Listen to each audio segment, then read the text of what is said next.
Welcome to Real-ationship Goals, a podcast all about the realities of healthy relationships. Real-ationship Goals is a project of the Advocacy Center for Crime Victims and Children in Waco, Texas. If you or someone you know has experienced sexual violence or harassment and is seeking support, services, or needs more information, links to resources and our hotline number can be found in the description. The views expressed in this podcast are those of the hosts and guests and do not necessarily reflect those of their organizations or affiliates.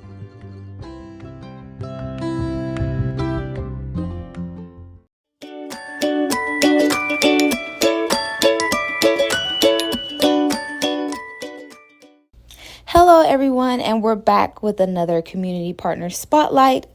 This season, we just wanted to be very intentional with highlighting our community partners and all the great work that they do. So our special guest for this episode is Natalie Sanchez from the Grassroots Community Development Organization. And today we're going to learn more about her and her position and some of the great things that she does in the Waco community. So yes, Natalie Sanchez, so happy that you're here. Yes, happy to be here. Yes. Oh, move that to the middle. Yes, so happy for you to be here and glad that you're a part of this and allowing me to interview it at this time.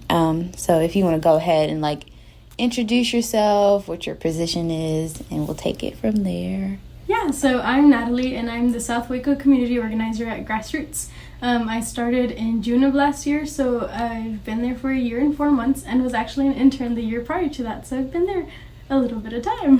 Oh, okay. That's really, really nice. I like that. It's it felt great. The environment was great for you, so we just decided to stay there. It did. I fell in love with the community and what we were doing and walking alongside people and being partners. Mm-hmm. And I truly loved that type of work. And that made me stay, and I fell in love with Waco, and it just fits perfectly because I live in the community that I serve in.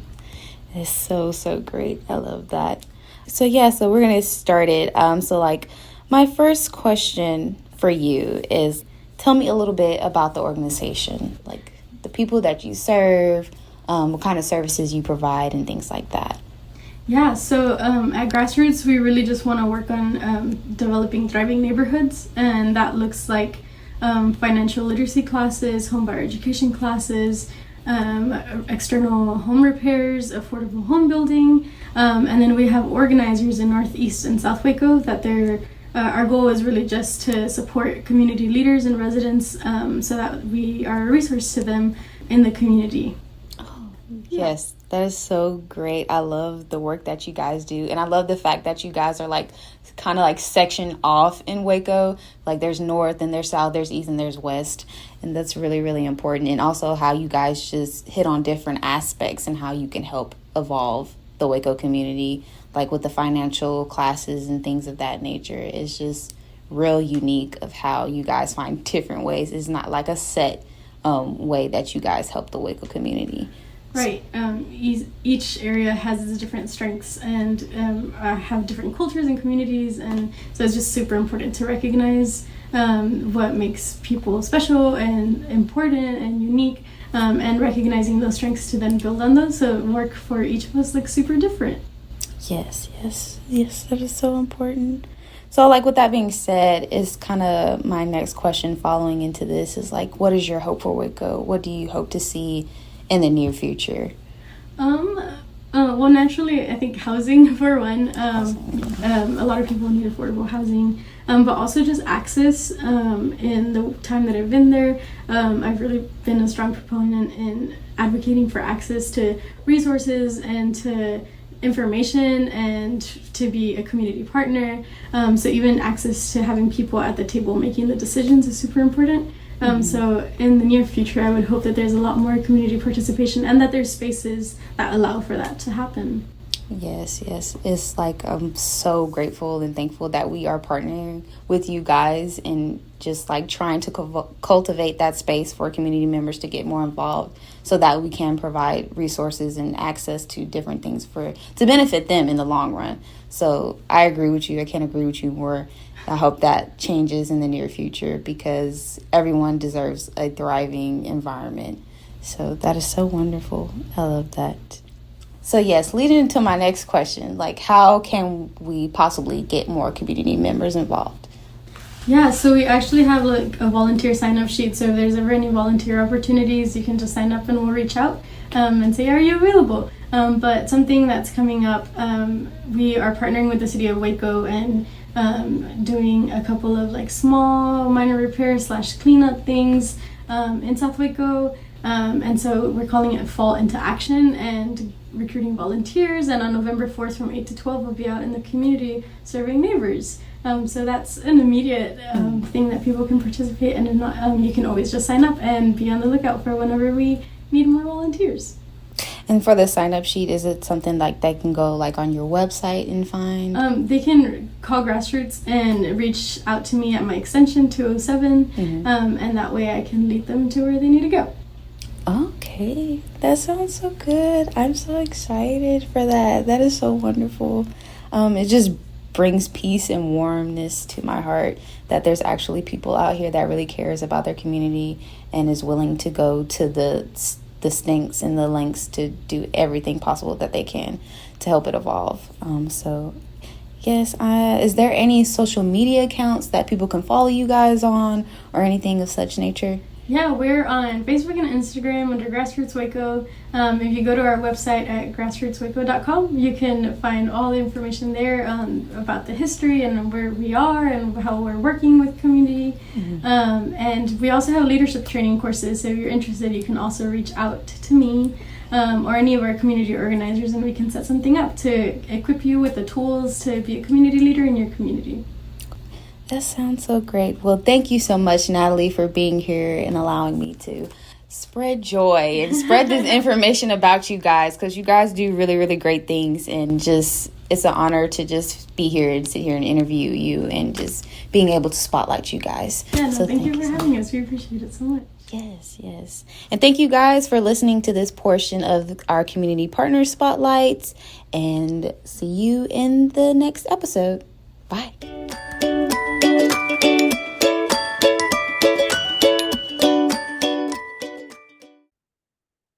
Hey everybody, welcome back to Real-ationship Goals, episode 6. I'm Kyla. I'm Arianna. Maria. Awesome. And we're going to go ahead and jump right into today's content, kind of similarly to as we talked about in our grooming episode last week. We're going to skip over our story time for today, mostly just because the topic and the tone of this episode is a little bit more serious. So we definitely just want to hold appropriate space for that and just kind of respect that tone. So we're just going to go ahead and jump on into our content today. So today is about sexting. WebMD also says it is sex texting, and it is sending or getting sexually explicit or suggestive images, messages, or video on a smartphone, computer, tablet, or other device. So with that, it could be getting or sending nude or nearly nude photos or selfies, any videos that show someone nude, performing sex acts or simulating sex acts, as well as text messages that propose sex or refer to sex acts. And so I think it's really important to mention that while it's not inherently illegal, it is if the person sending or receiving messages is under 18 years old, because they are still a minor, a child. Yeah, sexting is illegal if you are under 18. Yeah. But legal if you're above that. A not 18-year-old or below. So, but I feel like there is still kind of some unhealthy aspects when it comes to relationships that people are in with each other with sexting, even though it's not necessarily illegal, even if you are 18 years and older. It definitely can be. It's not inherently. Yeah. It doesn't have to be an inherently unhealthy thing. It's just, it can be. Yeah. Depending on what you do with what you're working with. For sure. I think sexting is one of those things that, like, now with the social media and everything, and like Snapchat where it disappears, is something that's like getting more common or is pretty common now. But with that, I think it's important to know that like if you don't feel comfortable doing it, you don't have to do it. Like don't let anyone pressure you into that. Would be an unhealthy part of that. But like for sure, like if you don't feel comfortable sending it to that person, or even receiving them, like you have the right to not engage in that activity. You know, like respect the other person's boundaries and their desires. So and just like consent, you know, just because you were okay with sexting this person like last week or receiving or sending doesn't mean that like right now you want to continue with that. I also just think of moments like if I'm with my family hanging out, maybe I'm showing my mom something on my phone and it's like, oh, I got a message from this person, and I open it and there is an unsolicited penis on my screen. I'm gonna be upset. I am not gonna be a happy camper. I did not want that. Right. I don't think anyone wants an unsolicited penis picture on their phone. It's true. So just being mindful if you are wanting to engage in this, especially like with a partner, just having open and honest conversations and like establishing those healthy boundaries, just to keep everybody as happy, healthy, comfy as possible, for sure. And then there's sexting when you're not in a relationship or on like a dating app. I'm thinking of like Tinder. Yeah. And then there's that in which you have not established any of those boundaries. Maybe you haven't even said hello yet. Now is not the appropriate time for a photo of your genitals. Keep those to yourself until you get consent. Until you get consent. Yeah. Keep them to yourself. Sure. You know, and like another thing to keep in mind is if you don't know this person well, like you just met them on a dating app or whatever, it's important to realize like you might be okay messaging this person a picture of your body, totally cool and dandy. It's your body, do what you want to do with it. But it's important to know that like you don't know this person and you don't know what they might do with the picture that they get. Will they send it to their friends? Will they put it as their lock screen? Stay safe, stay smart. Yes. And yeah, I think which kind of leads on to if you are on the receiving ends of consensual sexted nudes, and if maybe you're in a relationship with this person, they sent you these photos, they're like, sure, yeah, you can save them, you can screenshot them. That's awesome. I'm glad that you have that relationship with them. Good for you. But if you break up with them, what do you do then? Delete the pictures.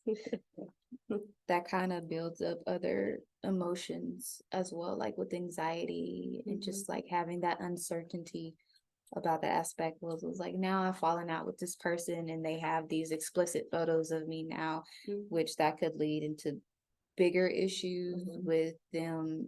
Like it can follow into like cyberbullying and stuff. Like they can revenge porn. They can post your photos or whatever, trying to hurt you and hurt your feelings in that way. And it's just like, yes, sexting, it's there. You can do it if you have that relationship with that person, but you always should be able to keep these things in the back of your mind as well. It's definitely, you shouldn't have to though. Yeah. So revenge porn, it's going up there with the P&E no-nos. We've got ghosting, blocking, revenge porn. No, not allowed. And that one doesn't get exceptions. There are no safety exceptions for revenge porn. I was don't do it. Mentioning to Arianna earlier that there's someone I know who had broken up with their partner and was really mad and had explicit messages of their partner and ended up sending it via text message to a bunch of friends and ended up getting in legal trouble as they should have. And so it's just kind of one of those things where like it's a power thing. You strip the other person of their dignity. So disrespectful. There is no reason for anyone besides who they give explicit consent to viewing their body in that way. And just, I mean, yeah, revenge porn is just not ever. Yeah, if you are with somebody and then you're no longer with them, you have a falling out, delete those. Delete those. If you are ending things on good terms, let the other person watch you delete them. There was an episode of Ted Lasso, which I love very much, that handled someone who's like, I think one of their sex was like their email was hacked, and that was shared online. I can't think of any words for what I'm trying to say right now, but they had a video that was released online, and then there was a whole discussion in the football locker room of, you should delete nudes that you have received, like from people that you are no longer in a relationship with or sleeping with or anything like that. And then all of the players held each other accountable and like not watched each other delete them because they weren't trying to show each other the photos and videos and things like that, because that would have also been disrespectful in the same vein. But just making sure of like having them show afterwards, like you deleted it and things like that. And I very much so respected and appreciated that, because it was just a room full of like men holding each other accountable. And I'm not saying that men are the only ones that do this, because they definitely don't. Like I've had people that I know, like women that I know, try to show me things or be like, look at what this guy sent me, and I'm like, whoa, Don't need to Pump see the brakes. yeah, that was not for mine eyes, mine own eyes.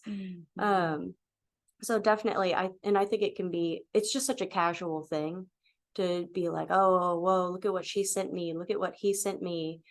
And that's just such an invasion of privacy and just such a disrespectful thing that I really appreciated, that they went out of their way to show kind of like proper nudes management. I don't know. Protocol? Protocol. Nudes protocol. I don't know. Proper. I thought that was special though. So like for our adult audiences, like how do we engage with our young ones about sexting? Because it is, like I said, it's a common occurrence. I've, known people who were underage unknowingly, they're sending it over and it's everything. Like, it's not a big deal. Everybody's doing it. But unknowingly, like they are in possession of child pornography at this point, because they are a minor and they are sending it to someone who is now also in possession of child pornography, which comes with its own slew of like legal repercussions there. But like, how do we engage that conversation with our children? Because sex is always like one of those like hot button topics. Yes. Arianna said uncomfortably. That's how we do it. I'll second that. It is, it's so hard. I think that at the forefront of all of these conversations, just honesty and powering through that discomfort, because the safety and the health of the students in our lives is just number one priority. It's just, their safety is more important than my comfort in discussing this. It's kind of similar, like whenever we're talking about consent in our groups and things like that, like we are intentional in naming, here are the parts of your body. No one should ever be touching these parts of your body without your permission. And we're very intentional, because that empowers students to utilize that language whenever those boundaries are being crossed.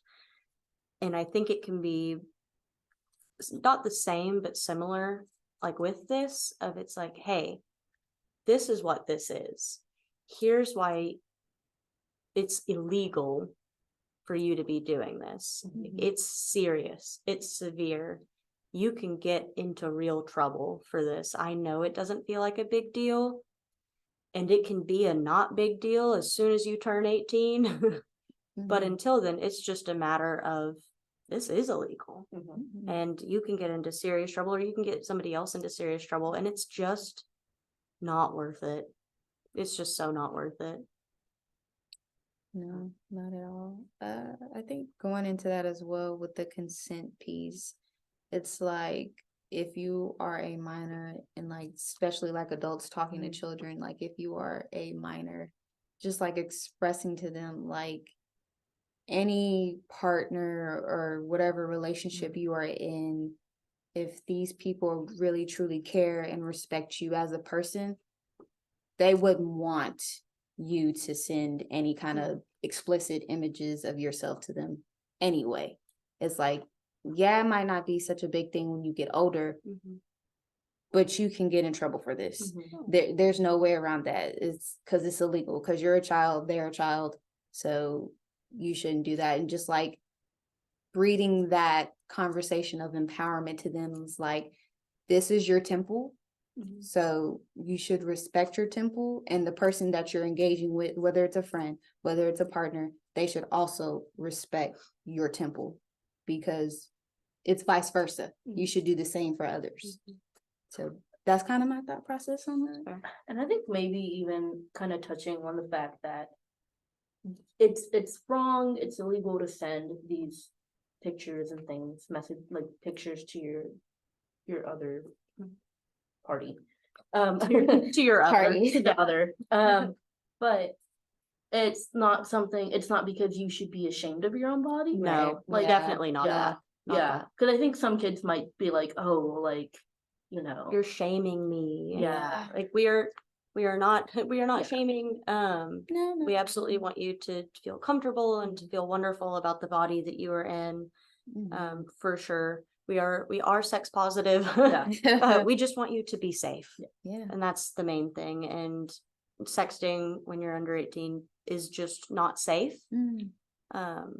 So like I said, it's this, as silly as it might seem at the time, it's just not worth it. It's more worth it just to wait. And just because the repercussions are so big. Because if you are charged with being in possession of child pornography, there is potential that you could end up on like a sex offender registry, which has repercussions for the rest of your life.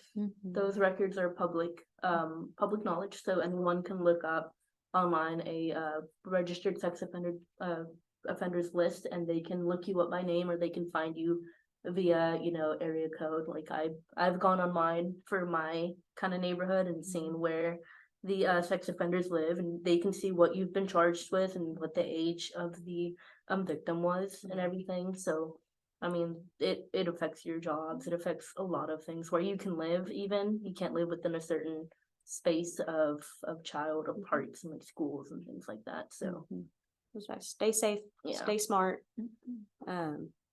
Absolutely, we definitely don't want to shame you in any way. If you've sexted in the past or anything like that, that is fine. It's okay. It's okay. It's okay. We definitely don't want to shame you for that. We don't want to tell you that you're bad or you're wrong. We don't think that at all. Yeah.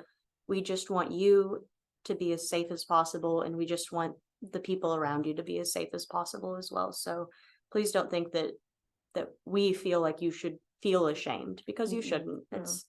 That's silly. We just want you to be safe. That's what it comes down to. But any other thoughts? No.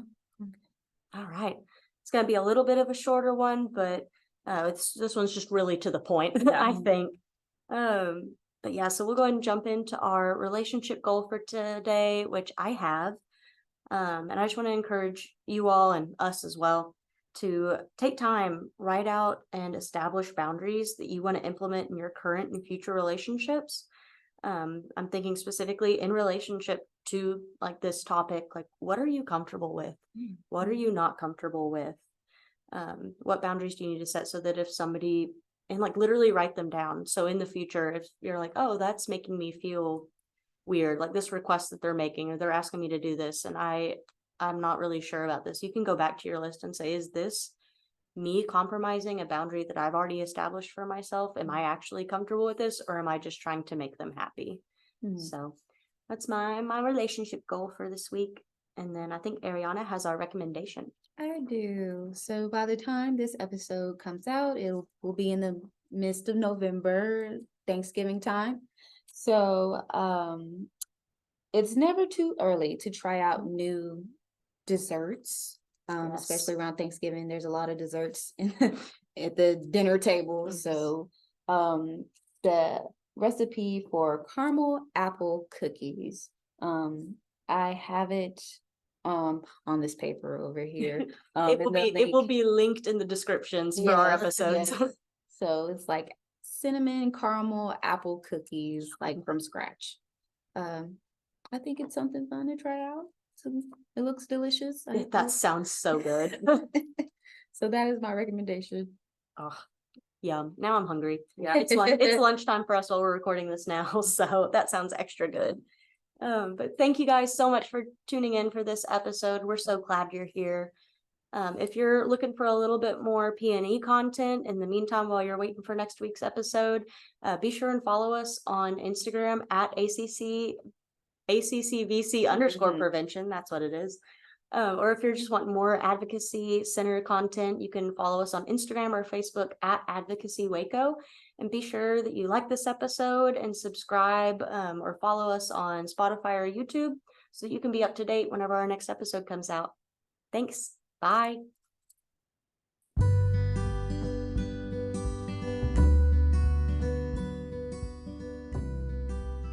Thanks so much for tuning in to Real-ationship Goals. This episode was produced by the Prevention and Education Department of the Advocacy Center for Crime Victims and Children in Waco, Texas. You can follow us on Instagram at ACCVC_prevention. See you next time.